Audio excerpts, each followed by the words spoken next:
Hai teman-teman, apa kabar kalian? Semoga kalian semua dalam keadaan baik ya. Sebelumnya, perkenalkan kembali, saya Sanasari dan Gardiana. Saya mahasiswa Universitas Jenderal Ahmad Yani, Unjani, jurusan Informatika. Gimana menurut teman-teman pembahasan sebelumnya? Nah, buat teman-teman yang belum lihat pembahasan sebelumnya atau baru mampir, silahkan simak dulu pembahasan sebelumnya ya. Linknya saya taruh di deskripsi. Gimana? Udah? Kalau udah, yuk kita langsung aja ke pembahasan selanjutnya. Stay tune. Baik teman-teman, materi selanjutnya yang akan kita bahas pada video kali ini yaitu Scrum Event. Apa sih Scrum Event? Yuk mari kita simak. Scrum Event, sprint adalah wadah untuk semua acara lainnya, yang artinya sprint sendiri menjadi sebuah wadah untuk menjalankan Scrum Event agar proyek yang dikerjakan mengalami kemajuan. Setiap acara di Scrum adalah kesempatan formal untuk memeriksa dan mengadaptasi artefak Scrum. Acara-acara ini secara khusus dirancang untuk memungkinkan transparansi yang diperlukan. Kegagalan untuk mengoperasikan acara apapun seperti yang ditentukan mengakibatkan hilangnya kesempatan untuk memeriksa dan beradaptasi.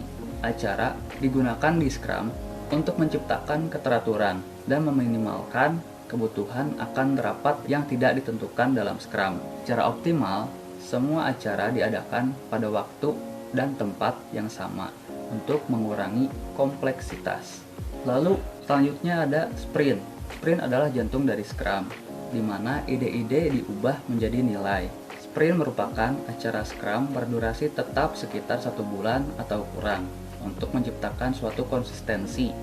Sprint yang baru akan dimulai dengan segera setelah sprint sebelumnya berakhir.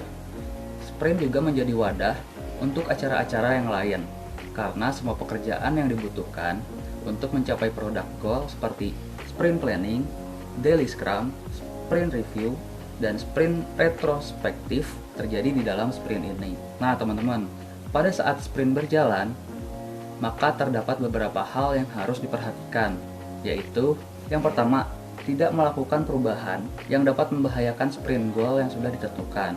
Lalu yang kedua, kualitas tidak boleh menurun.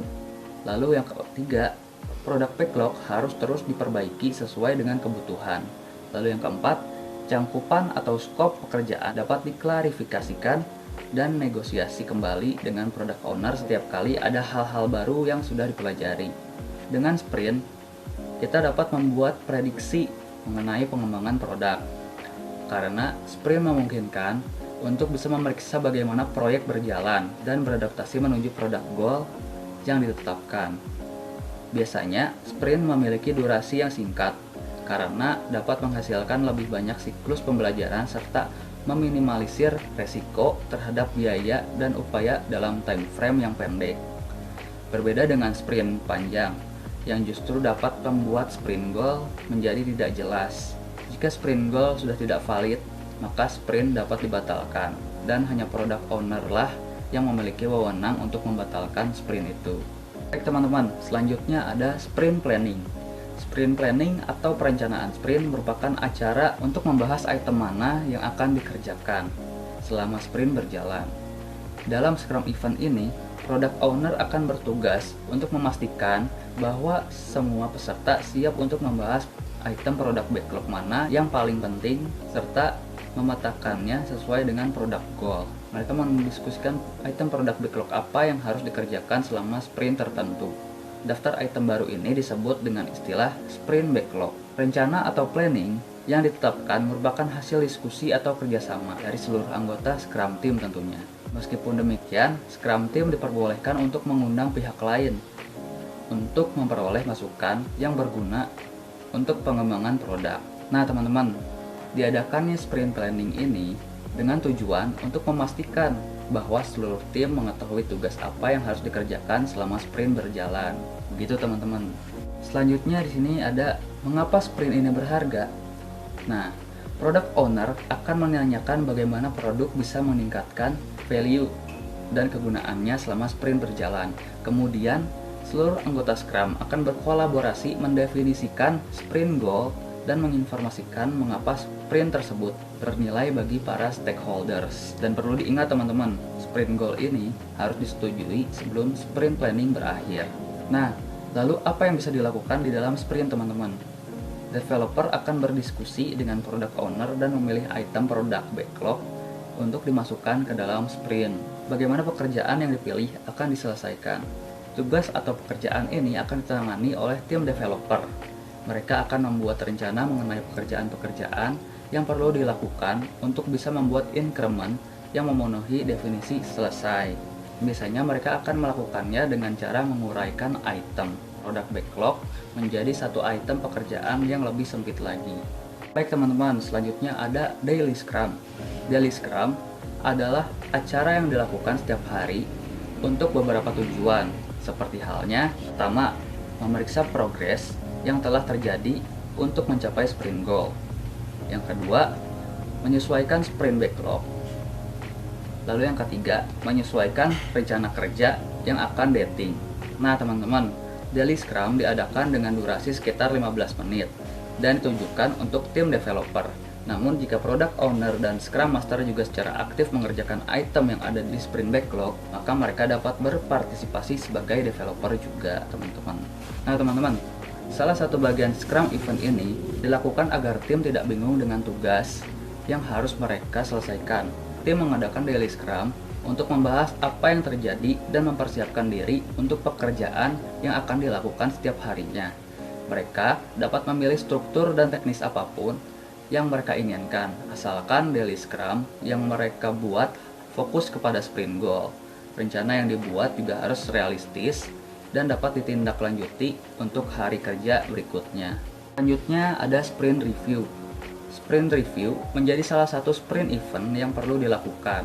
Acara ini dilakukan di akhir sprint untuk memeriksa bagaimana hasil dari sprint yang telah dilakukan dan menentukan adaptasi yang diperlukan untuk waktu mendatang. Di dalam acara ini, Scrum Team akan mempresentasikan hasil kerja kepada para stakeholders dan membahas bagaimana progres untuk mencapai product goal. Selama sprint review berlangsung, Scrum Team beserta stakeholders akan meninjau apa yang telah dicapai, serta apa saja yang telah berubah di lingkungan mereka. Nah teman-teman, nantinya berdasarkan informasi yang didapat tersebut, mereka akan menentukan apa saja yang harus dilakukan selanjutnya. Item produk backlog juga dapat disesuaikan kembali berdasarkan informasi yang diperoleh dari sprint review ini. Pada umumnya pertemuan atau acara ini akan diselenggarakan selama 4 jam untuk sprint yang memiliki durasi 1 bulan. Namun untuk sprint yang lebih pendek, maka durasi acara sprint review akan berlangsung lebih cepat. Selanjutnya ada sprint retrospektif.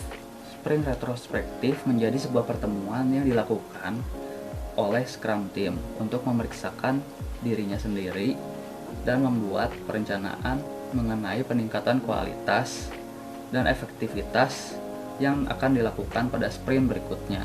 Acara sprint retrospektif berbeda dengan sprint review.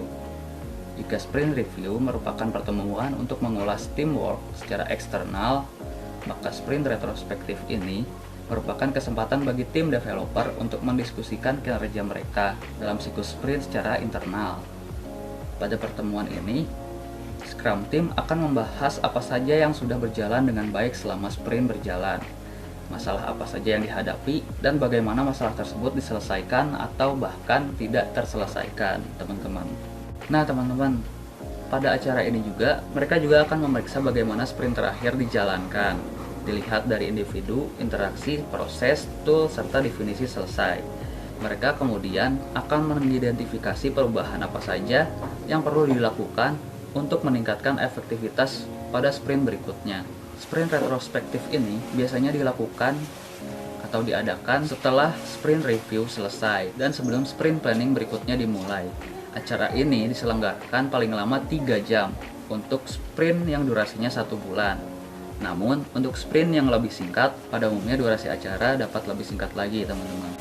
Nah, baik teman-teman, mungkin cukup sekian materi yang bisa saya sharing, yang bisa saya bagikan pada video kali ini. Seperti biasa, apabila teman-teman punya pendapat, argumen, atau referensi yang berbeda, silahkan cantumkan pada kolom komentar. Akhir kata, saya Sanasari dan Gardiana pamit undur diri.